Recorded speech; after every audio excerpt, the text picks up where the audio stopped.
बच्चों, आज का जो टॉपिक है वो है उभयनिष्ठ विभव। ठीक है, इसमें दो चालक हैं, एक तो आपका ए, दूसरा आपका बी। ठीक है, हमने कुछ अलग स्टैंड से इसको रखा हुआ है। इस कुचालक को हमने आवेश देते हैं Q1, इसका विभव हो जाता है आपका V1। इसको हम पहले क्या करते हैं, प्लस Q2 आवेश देते हैं, इसका विभव हो जाता है आपका V2। ठीक है, इस पर आवेश कितना होगा आपका Q1 बराबर आपका C1 V1, इस पर आवेश कितना होगा Q2 बराबर C2 V2। ठीक हो गया। ये जोड़ने से पहले अगर हम इसको आप जोड़ देते हैं एक चालक तार से, ये इसका भी बहुत ज़्यादा होगा क्योंकि यहाँ क्या है, इसका वैद्युतल ये थोड़ा बड़ा चालक है तो इसका वैद्युतल बड़ा होगा, यानी आवेश इसमें ज़्यादा होगा, तो आवेश यहाँ इस चालक में जाएगा। ठीक है, स्थानांतरित होगा, तब तक जाएगा जब तक दोनों का विभव क्या नहीं हो जाता, आपका बराबर नहीं हो जाता है। ठीक है, अब हमने इसको जोड़ दिया तो इसका विभव क्या हो जाएगा, इसका भी इसका भी क्या हो जाएगा आपका विभव भी, तो ये विभव कहलाता है आपका उभयनिष्ठ विभव। ठीक है, अब जोड़ने के बाद क्या हो रहा है, हमने इसको आवेश Q1 हो जा Q1 डैश हो जा रहा है, इसका आवेश कितना क्या हो जा रहा है आपका Q2 डैश हो रहा है। ठीक हो गया, वही चीज़ मैंने इसमें लिखी हुई है। ठीक, तो उभयनिष्ठ विभव भी हो जाता है।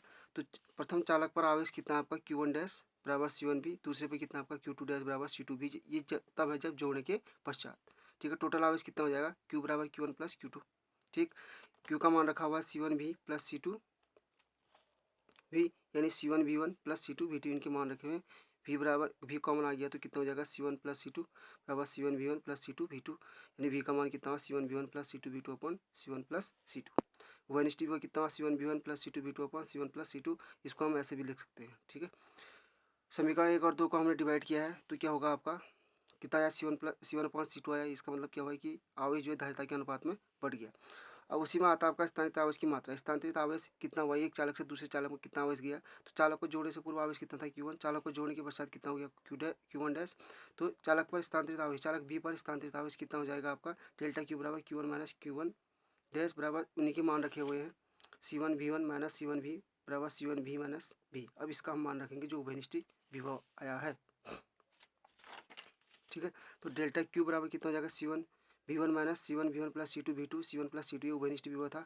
इसको सॉल्व करके कितना आ गया आपका डेल्टा Q बराबर C1 C2 V1 minus V2 upon C1 plus C2। ये क्या आपका एक चालक एक से चालक बी में क्या है स्थानांतरित आवेश। आवेशों के पुनर्वितरण में ऊर्जा का ह्रास, यानी एक चालक से दूसरे चालक में क्या जा रहा है आपका आवेश स्थानांतरित हो रहा है।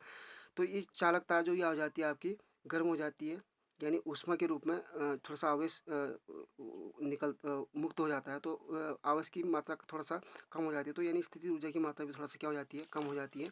तो ऊर्जा का ह्रास कितना हुआ एक चालक से दूसरे चालक में आवेश के स्थानांतरित होने में, वो हमने निकालना है। तो जोड़ने से पूर्व चालक की स्थितिज ऊर्जा कितनी थी आपकी U1 बराबर half C1 V1 square, B पर कितनी थी आपकी U2 मान लिया हाफ C2 V2 स्क्वायर। दोनों को जोड़ने से पूर्व कितना हो गया, इसको दोनों को क्या कर दिया है, जोड़ दिया है। अब दोनों चालों को जोड़ने के पश्चात U डैश एनर्जी है हाफ C1 क्योंकि ये V square plus V square इसलिए हो जाएगा क्योंकि क्या हो जाएगा, दोनों का उभयनिष्ठ विभव आएगा। ठीक है, U हाफ बराबर U डैश बराबर आएगा हाफ C1 प्लस C2 का V स्क्वायर, ये आपका ये आ जाएगा। उसके बाद V का मान रखने पर हमने V का मान रखा है U डैश बराबर हाफ C1 प्लस C2, ये V का मान है। ठीक है, इसको सॉल्व करके इतना आ गया। ऊर्जा का ह्रास कितना हुआ डेल्टा U बराबर U माइनस U डैश। ठीक है, तो डेल्टा U बराबर इसका मान रखा है, इसका मान रखा है, इसको सॉल्व करके कितना आया C1 C2 upon 2 C1 plus C2 V1 minus V2 का होल स्क्वायर। ये ऊर्जा का ह्रास का फॉर्मूला ये है। उसके बाद इसमें एक और चीज़ आती है आवेश संधारित्र का ऊर्जा घनत्व, यानी आवेश जो संधारित्र की प्लेट है इसमें क्या होती है आपकी ऊर्जा संचित होती है। ठीक है, तो ऊर्जा घनत्व क्या होता है आपका, इसका आयतन अगर V है तो एकांक आयतन में संधारित्र की कुल ऊर्जा, एकांक आयतन में संधारित्र की कुल ऊर्जा क्या कहलाती है आपकी ऊर्जा घनत्व कहलाता है। ठीक है, तो ऊर्जा क्या आपकी U है कैपिटल U, V क्या है इसका आयतन है, तो U कितना हाफ C V स्क्वायर होता है, V कितना हो जाएगा आपका A into D, area into आपका ऊंचाई या फिर लंबाई। ठीक है, तो क्योंकि दो प्लेटों के बीच की दूरी कितनी आपकी D ली थी हमने, इसलिए D हो गया, तो इनके मान रखे कट गया। C क्या होता है आपका एप्सिलॉन 0 K अपॉन AD, ये क्या आता है आपका संधारित्र की धारिता आती है दो प्लेटों के बीच में। ठीक है, उसका मान हमने यहाँ रख दिया है। ठीक, ये क्या आ गया आपका U बराबर half K epsilon 0 V square upon D square. ठीक, U बराबर half K epsilon 0 V upon D का whole square. V upon D क्या होता है आपका, इसको हमने एक साथ ले लिया है। ठीक है, V अपॉन D क्या होता है आपका E, तो U बराबर half K epsilon 0 E square joule per metre cube, ऊर्जा का मात्रक जूल।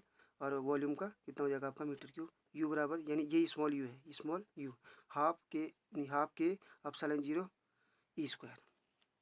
ठीक है।